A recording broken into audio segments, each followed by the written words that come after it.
Hi Divya, so good to see you. Hi Vinay, lovely to see you here. So I'm going to pick your brain a little bit today about women of the epics because we're in the month of Women's Day. Not like Akila herself said, not that women need one day to be celebrated, but markers are there for a reason. So markers should be marked. So in that context, we thought we'd explore a little bit about women on the fringe, and particularly women on the fringe in the epics. So before we even kind of get into that, I'm very curious to know who is one woman from the epic that you are curious about as a dancer or even in your own personal journey. What's one such character for you? There are so many Vinay. Um, but let me think.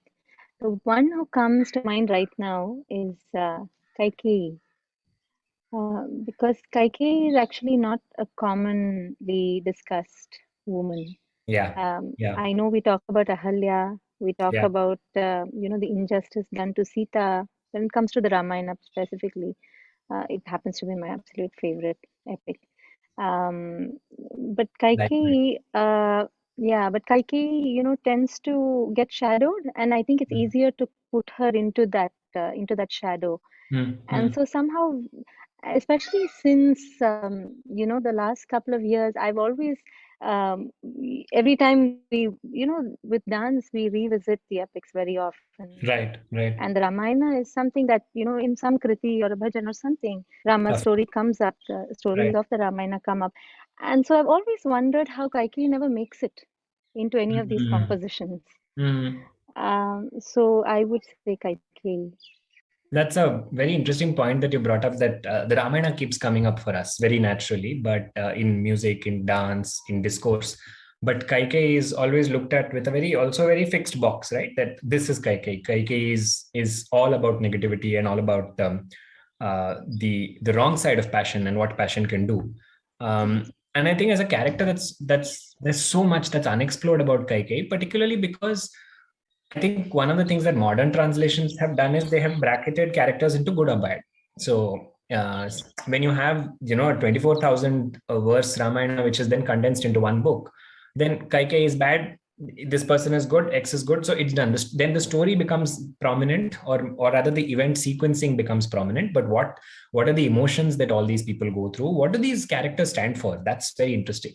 I had read in one particular school of thought, Kaikeyi is considered to be extreme passion. So when extreme passion is focused towards the divine, because and if you look at that, that is what is symbolized in the first part of Rama's life. It is said that Kaikeyi doted on him more than Kausalya as well, so that she wouldn't let him out of her eyesight, and that she was most thrilled when Manthara actually came and told her that this is the news. She was extremely thrilled.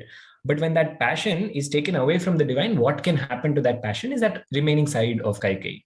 But again, so that is one particular school of thought that interprets this like this. But I think even as a character, so that is a symbolism, but even as a character, when we look at Kaikai, we just look at her for her prominence in that bit in the Ayodhya Kanda, where that entire discourse is happening between Dasharatha and her and Rama. But I think there's more to Kaikeyi's story also, which comes out even there. But I also know that you seem to be knowing quite a bit about Kaikeyi because you said that you're interested in her. So do you? I mean, what are your thoughts about Kaikeyi? What else do you know about Kaikeyi? I'm very curious to pick your brain. Yeah, so what I did was I sort of read up a little bit, and you know how it's beautiful how we have different folk lore about the Ramayana itself and the Absolutely. stories and the Yeah. characters. Yeah. So I was curious to know if Kaikeyi was actually, someone who was a part of the greater scheme of things, where she kind Mhm. of sent Rama to the forest because she knew or she had counsel that, that this needs to happen. Because, so many times in our epics, we see like the gods come down or Narada comes down and advises Moves somebody the within, yeah, to kind yeah, of, navigate the divine himself into a certain situation. absolutely. So I was always wondering whether that was the case with Kaikeyi, and sadly, I didn't find anything like that. But I did read this story. I think it is an Odisha folk tale that her father, King Ashwapati, Mm. could talk to birds. Yeah, yeah. And there is one version that says that he happened to hear this from the birds that Rama was. would have to go into the forest for this many years, and Yeah. Kaikeyi would have to kind of play that role. And he's said I to see. have, so there is that one. I mean, everything needs to be taken with a grain of salt, I'm sure. But, there is that one version. And then there is also another version where she lost her mother at a very early age Mhm. because, again, for the same reason that King Ashwapati could speak to birds. And one day he was found laughing Yes, this at, is what comes in the Valmiki Ramayana. This is what I have got. yes, Yeah. okay. Okay, so that that he overheard two swans talking, and they seemed to have cracked a joke, and he was laughing, but he couldn't divulge the contents of that because his boon was such that he would die if he Right. was ever Right. to Share. talk, Yeah. yeah, share the whatever the details of the dialogue between the birds. So his wife, the queen, is said to have pestered him, and then he, subsequently banishes her from the Mm-hmm. kingdom. And Kaikeyi is brought up by Manthara, who's her wet nurse. Right. Right. So then there is that thing of her, not having that maternal figure in Yeah. her Yeah. life, Yeah. and always having, and she was a warrior queen also. I mean, Absolutely. a warrior princess, sorry. Yeah. So, there is Which is that, exactly the why she could help ambition, Dasharatha when he the went to chariot. fight, yeah, Exactly. with Indra. I mean, along with Indra. Yeah. Exactly, exactly. So she's sort of made of a different material than the other queens, I feel. Absolutely. Has a little more of the masculine energy. So she's Very ambitious. well She's, said. very assertive. So I don't know if, we ended up, you know, um translating that into evil or, uh, Yeah. Yeah. you know, um giving her that title of being that proverbial stepmother. Right, absolutely. And like you said, there is such a masculine energy in her that when it is difficult to comprehend an energy like that, especially in Mm. translations, then it becomes easier to just bracket her saying, yeah, she was just sinister in that sense. But this Valmiki Ramayana aspect is one, and like you said, the Odisha folktale is very beautiful. But in both cases, the common aspect is that Ashwapati is able to hear other species and understand their speech. So obviously there is also another element of somewhat, and like you said, yeah, there's a supernatural element. There's a different, it's a different context. So Kaikeyi grew up in that context, but at the same time, she was deprived of something that is as basic as maternal love. So did that make her react in a certain way? There is a beautiful version in the Telugu Ramayanam written by Vishwanatha Shastri called the Ramayana Kalpavriksham. There, the conversation between Bharata and Kaikeyi that happens is very beautiful because so Bharata comes back after Rama has left, and that's when he finds out, and he is completely shell shocked. And at that point, he says, "1 minute, what did you want?" After really lashing it out on Kaikeyi, he said, "What did you really want? You wanted that one of your sons should be on the throne, the other should be banished, right? So let's swap. Let him come back here and sit on the throne. Let me go to the forest. That's all you want. No, I'll take care of it." And in this version, in the Valmiki Ramayana, he doesn't say this, but when he says, "I'll also go off to the forest," she says, "No, no, I did all this for you. So if you go off, what's going to happen?" But in this version, in the Ramayana Kalpavriksham, what she tells Bharata is, "It's Rama, so he can survive in the forest. You won't be able to survive. You stay here." Now that adds a very different shade of understanding of what Kaikeyi knew Rama to be. That she had that kind of understanding and confidence that he is meant for something else. A and B, that's who he really is. That's a very, very interesting idea, because then we don't limit her to that particular box and say, yes, she's just someone who was consumed by passion. Yeah, no doubt that passion completely overtook her thought process, but it's also by Rishi Sankar. So that's one of the beautiful aspects. One of the questions that's raised in the Ramayana is that when Dasharatha begins to see certain ill omens, it starts to kind of rankle him from inside. So that's when he holds an emergency meeting and in his sabha, and that's when he says, "I want Rama to be installed as crown prince immediately." And at that time, Vasishtha Maharishi puts the muhurtam. He says that next morning is Pushyami Nakshatram. This is a powerful muhurtam for Rama. Let's arrange for the Pattabhishekam then. So the question that gets asked much later is, how did Vashishta put a muhurtam that was not fruitful for Rama? So, but the answer to this is Vashishta didn't put a muhurtam for Rama's Pattabhishekam. He put a muhurtam for Ravana's ending, which began the next day for him. But that beginning, for that to happen, that seed gets sowed into Kaikeyi. So in that sense, her role is also something that's coming through Rishi Sankalpam, right? Because the same Kaikeyi that is so devoted suddenly turns in a flash. Then there's a whole new layer to understanding that sometimes something else can take over a thought process altogether. and it won't meet the eye unless you pay attention to that character and what that character must have gone through. Because if you look later throughout the Ramayana, at no point is she differentiated like that. When he comes back, he greets all three of his mothers. All three of his The mothers are same very way. happy to see him. Yeah, to see him. In fact, Kaikeyi comes along with Bharata to the forest to try and get him back as well. So her she diminishes from that prominent space of negativity into one of the background characters later on in the epic. So obviously there is more to her than what we typically attribute. I'm also curious to know from the dance perspective. Are there have you explored personally something on the lines of Kaikei, or what has been your engagement in the performing arts space in that sense? So that's the thing, right? Like I said in the beginning, you don't find characters like these finding their ways into the composition. So Yeah, yeah, unless you go out and research and compose music for the dance right, right. based on a character like Kaikeyi, it's very hard to come by compositions by Tulsidas or Mm, verses from the Valmiki Ramayana that do justice to your thought process right, of on exploring. one of the women on the fringe. Yes. So in Absolutely. that sense, so what we usually do is as dancers, we end up having to compose Right. music or poetry specifically for a certain Yeah, production or for yeah. a certain composition. So personally, I haven't had the opportunity to work on a woman on the fringe.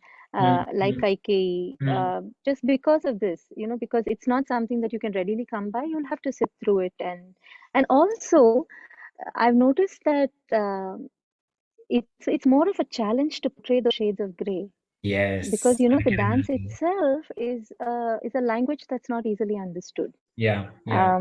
You really have to sit and already know a couple of the hastas or be familiar with the vocabulary of the dance to be able to understand. So then, how do you convince your audience that Mm. this can be something that's thought-provoking as well as art, Right, right. right? So It again, it to shouldn't look convince them like that a you should be thesis. convinced. Exactly. The Right, dancer needs to be convinced, and you need to have the resources for it. right. But it's definitely, I think it's something that dancers are exploring. Mm. I see a lot of dancers who are attempting, women who are not the conventional, stereotypical survival kind of Yeah, good yeah, girls, yeah. who Not are also, subservient always. yes, exactly. Absolutely, right. So And in that and sense, also taking that into the idea that one is they need to be convinced. Secondly, also not overcompensating and say no, let's rewrite the whole Ramayana from Kaikeyi's perspective and over justify that. that's the thing, right? As sometimes, so as it's a very personal point of view, but I don't see the need to retell the Exactly. story. Exactly. Right? I Absolutely. don't see the need to make her seem like, actually she did a great thing. Actually she was divine and she took the beating. You said it. So why do we have to do that? Why can't we just place her where she was for the woman Absolutely. that she was She was. Yeah. and still be able to take the metaphors and, the symbols around that Yeah. and how she Absolutely. kind of contributed to the greater scheme of things. And when you take that contribution in the case of Kaike, it's very evident, right? It's so stark what she does. But in stark contrast to a character like say Tara, another woman on the fringe who we have very little understanding of. But if there was so little, if Tara was truly not prominent, the Valmiki Ramayana would not have give her that much of importance. The way she laments about Vali's death, it is so beautiful. The kind of conversation that she has with Rama over there, when she talks about it, when she addresses Vali, saying that here are all the list of adharmas you did, but at the same time her grief is overtaking her.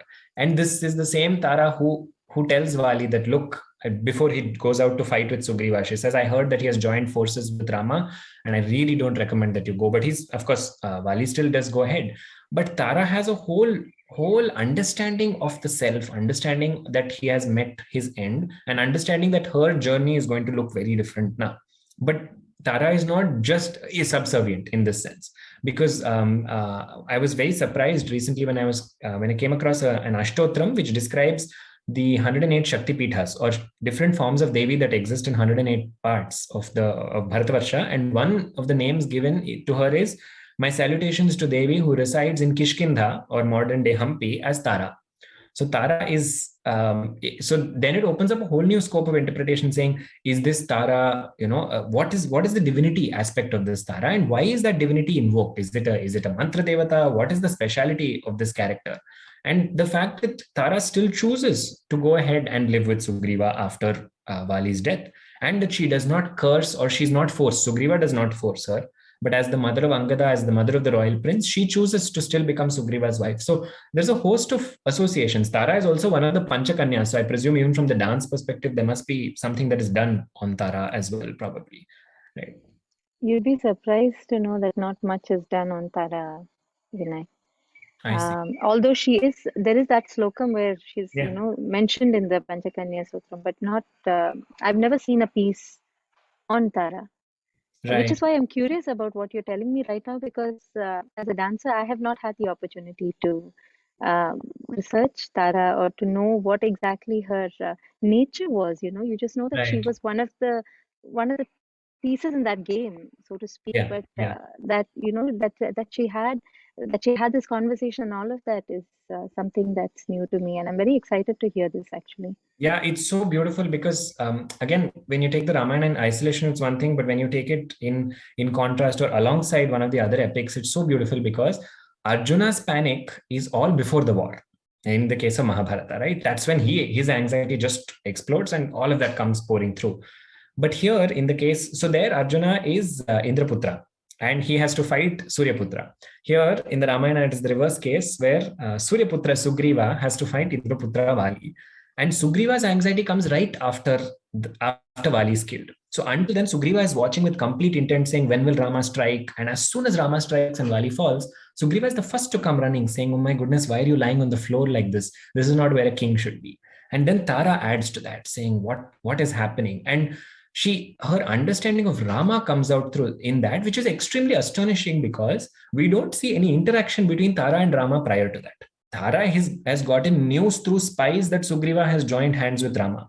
But through her explanation when she's looking at Vali dying, she has said that Rama is a vigraha of dharma, and what you have done is adharma. So Rama, do not believe that Rama has killed you. It is your own adharma that has killed you. It is your own unwillingness to include your brother in your journey and to take Ruma as your own wife forcefully. All of this has killed you. So how did this understanding develop? Where did she arrive with that? So then I think when we hook onto the idea that there is a divine aspect to her that goads the story in a certain way further, saying that this is necessary to have happened, but still she's stable enough to hold herself. She does say that I wish to end my life at this point because there's no meaning, but she looks at Angada and she says, for his sake I'll survive. So how did Tara develop that understanding of Rama? That's something that's personally I'm very, very curious to know about, and I don't know too many regional retellings as well where Tara receives a lot of prominence. I don't know, and I'm probably extrapolating, but I'm not sure that Tara as the Dashamahavidya is connected to this Tara.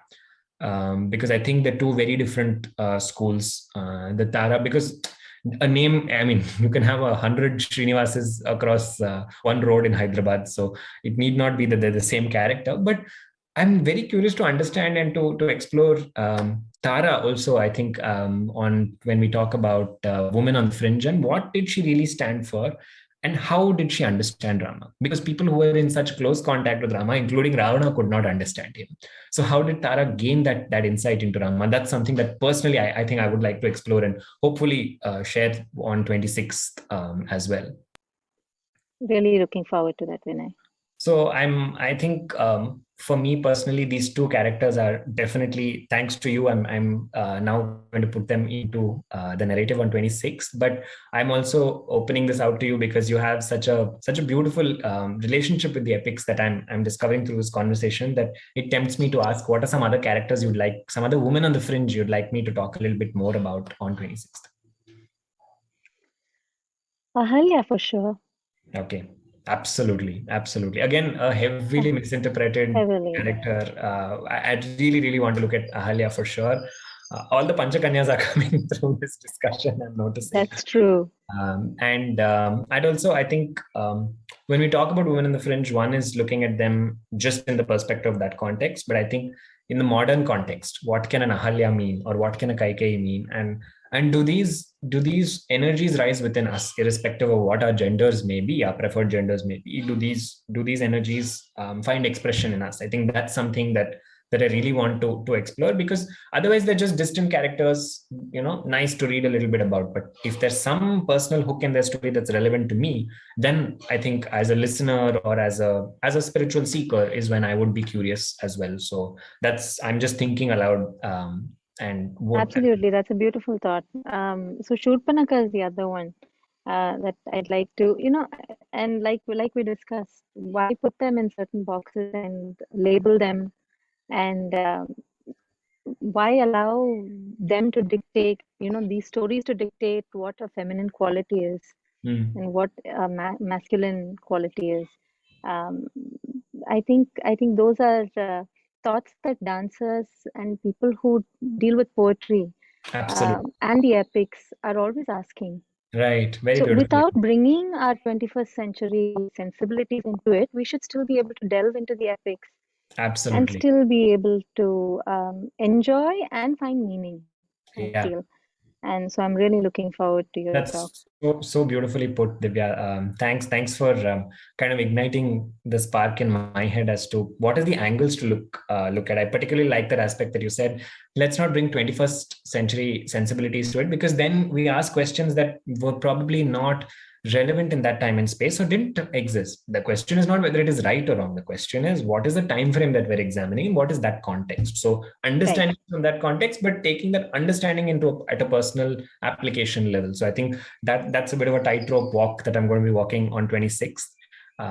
So Ahalya, Tara, Kaikei, Shurpanakha, I don't know who else plans to come on Women in the Fringe, but I'm super excited, and I'm so grateful to you for this lovely conversation. It's put my thoughts, challenging a lot of my thought processes as well. So thank you for Thanks, pushing me to think. Vinay. Absolute pleasure. Absolute pleasure. Thank you so much. Thank you, Divya. See you soon. Bye bye. Bye bye.